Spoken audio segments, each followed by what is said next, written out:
ஓம் சாந்தி.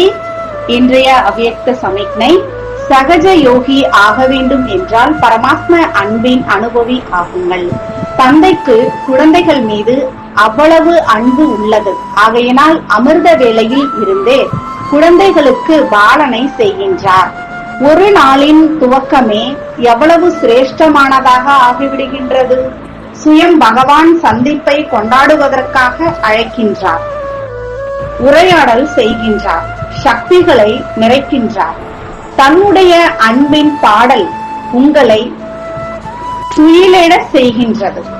இனிமையான குழந்தைகளே, அன்பான குழந்தைகளே, வாருங்கள் என்று எவ்வளவு அன்போடு அழைக்கின்றனர், துயிலெழ செய்கின்றனர். சகஜ யோகி வாழ்க்கைதான் இந்த அன்பான பாலனையினுடைய நடைமுறை சொரூபம் ஆகும். ஓம் சாந்தி.